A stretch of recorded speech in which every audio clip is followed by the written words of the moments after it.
Assalamualaikum warahmatullahi wabarakatuh. Waalaikumsalam. Kembali lagi dengan saya, pentingnya mengenal ma'rifatullah. Kali ini saya akan melanjutkan tentang kemarin yang sudah saya sampaikan bahwa agama yang satu adalah agama tauhid. Ini saya menghadirkan narasumber juga di sini karena saya membaca ayat Al-Qur'an yaitu Al-Anbiya ayat 92 yang ada hubungannya tentang agama yang satu yaitu agama tauhid. Bunyinya inna hadhihi ummatukum ummatan wahidah wa anna rabbakum fa'budun.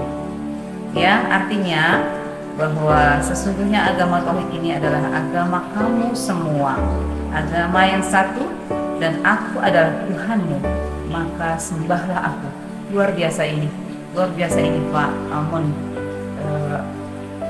Tolong dijelaskan tentang ini sesuai dengan surat Al-Anbiya ayat 92 tadi, bahwa ini sangat menarik buat kita semua. Artinya sesuai dengan arahan dari Menteri Agama kemarin, kita adalah sebenarnya harus kembali kepada ini agama yang satu. Monggo Pak Mun. Ya, terima kasih. Ya, ini memang bahasanya sensitif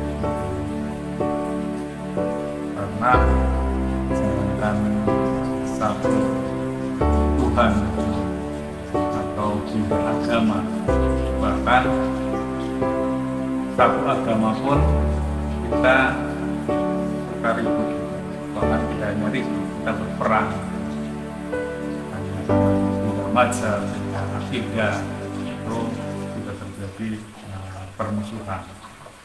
Karena itu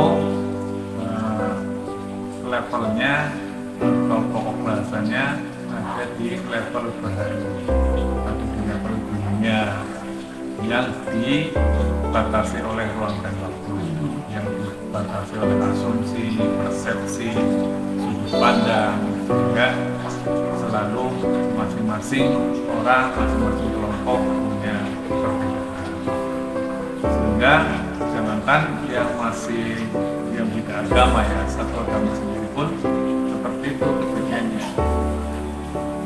Misalnya juga tentang memaknai Islam. Apakah Islam itu sebagai sebuah sistem atau sebuah merek, itu juga bahasanya akan sangat panjang. Kalau Islam sebagai merek, sesuatu yang selamat, sesuatu yang berserah diri, maka itu akan selesai. Tapi kalau Islam itu sebagai merek, maka itu akan menjadi pertentangan, perbedaan, merasa dan merasa. Mungkin sebelum ke situ, saya coba membuat perumpamaan yang sangat ekstrim lah. Jadi pada 1400 tahun yang lalu, Rasulullah kabarkan adanya Tuhan dengan nama Allah. Ya, tahu kita namanya ya. Kemudian pada tahun 2000 tahun yang lalu ada seorang Rasulullah juga mengkabarkan kepada kita bahwa Tuhan itu namanya Allah atau Allah Bapa. Kemudian pada 3000 tahun yang lalu ada juga seorang Rasulullah tertulis di Al-Quran juga mengkabarkan kepada kita bahwa Tuhannya bernama Yahweh. Kemudian juga 4000-an tahun yang lalu ada, kita tahu bersama, ada nama Tuhan yaitu Yang Widi, dan pastinya pembawaannya juga seorang Rasul. Nah itu padahal itu sama-sama Rasulullah, tapi di kurun waktu yang berbeda, di ruang yang berbeda, memberikan nama yang berbeda. Sekarang pertanyaannya, itu Tuhan yang sama apa itu Tuhan yang berbeda-beda? Pastinya semua orang kan tahu itu pasti Tuhan yang sama, Tuhan yang dibawakan oleh Nabi Ibrahim, Nabi Musa, Nabi Isa, Nabi Muhammad, kan pasti Tuhan yang sama, agama yang sama, keyakinan yang sama. Bahkan kalau kita nanti lanjut ke berikutnya adalah Quran atau kalam kodimnya sama. Oh iya, tadi kalau ya ini ya hanya di waktu, artinya mungkin ini kan satu saluran ya, satu rasul ya, satu utusan ya, utusan dengan zaman yang berbeda, maka tadi Quran kodimnya di downloadnya pun berbeda, Rasulnya berbeda, namanya berbeda, tapi dengan Tuhan yang sama, begitu ya Pak ya? Iya, betul sekali. Jadi beda dimensi. Kalau kita naik ke dimensi kodim, maka semuanya satu. Di mana rukun iman? Maka rukun iman adalah iman kepada Allah, iman kepada Rasulullah. Jadi nggak boleh Iman beda-beda kepada ini. malaikat kepada Rasulullah. Iya. Tetapi di situ tidak ada nama Rasulullah. Nah, karena ini bedanya Rasul dengan Nabi. Rasul itu adalah ruhani utusan, tetapi kalau Nabi adalah Sayyidina. Kemudian dan di situ imannya tidak ada merek. Rasul siapa, Rasul siapa itu tidak ada. Iman kepada Rasul, iman kepada kitabullah, kitab-kitabnya Allah tanpa merek. Iya. Karena di alam kodimnya semuanya sama. Jadi mau itu kitab Taurat, kitab Zabur, Injil, Quran, itu di alam kodimnya semuanya sama. Itu Tuhan. Oh iya. Itu di download oleh Nabi Musa 3.000 tahun yang lalu, mewujud di alam dunia menjadi Taurat. Kemudian di 1400 tahun yang lalu di download oleh Nabi Muhammad, mewujud di dunia menjadi Al-Quran. Kodimnya sama.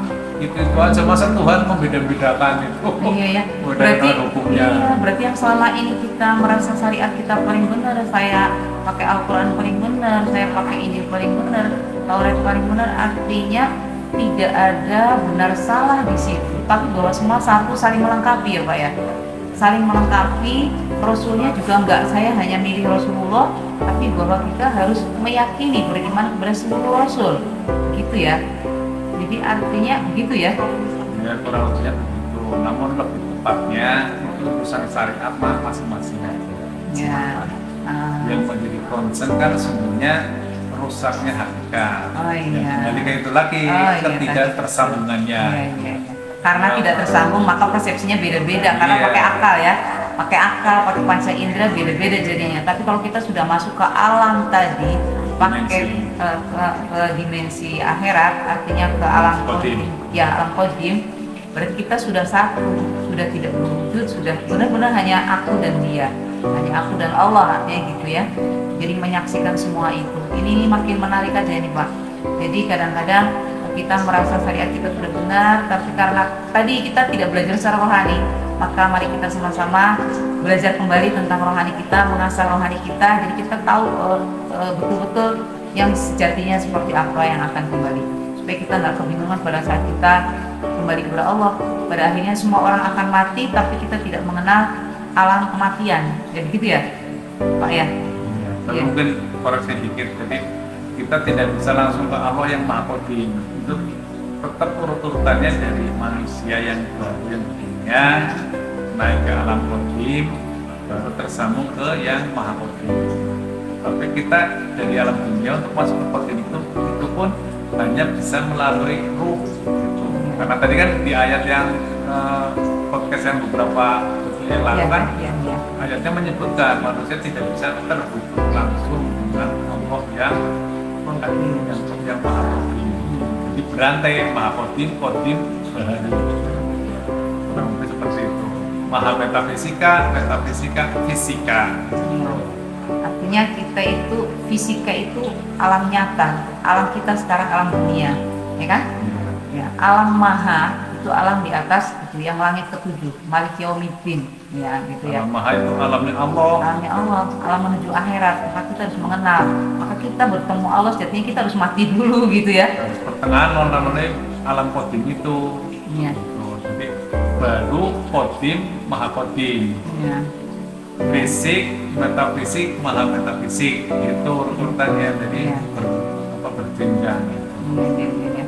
Tadi mati dulu. Kalau itu kan dulu, kalau harus ketemu Allah itu harus mati dulu gitu ya. Itu dulu. Tapi ternyata bukan mati secara mati hakikat. Supaya kita tadi menggunakan alat untuk mati hakikat, untuk belajar step-by-step ini tadi. Jadi kita bisa, ini kita bicara masalah tasawuf ya, masalah apa tadi, mengenal ma'rifatullah secara rohani. Jadi kita kalau bicara tentang syariat dua dimensi yang berbeda ya.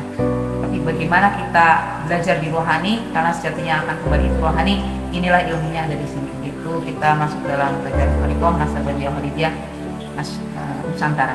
Jadi kayak gitu ya, Pak narasumber kali ini. Terima kasih banyak atas seluruh perhatiannya. Mudah-mudahan kita bisa belajar bersama-sama untuk rohani kita bisa kembali secara kapal. Berangkat ilahi anta maksudi, walimroh maksudi. Mohon maaf bila banyak kekurangan. Ilahi taufiq wal hidayah. Assalamualaikum warahmatullahi wabarakatuh. Waalaikumsalam.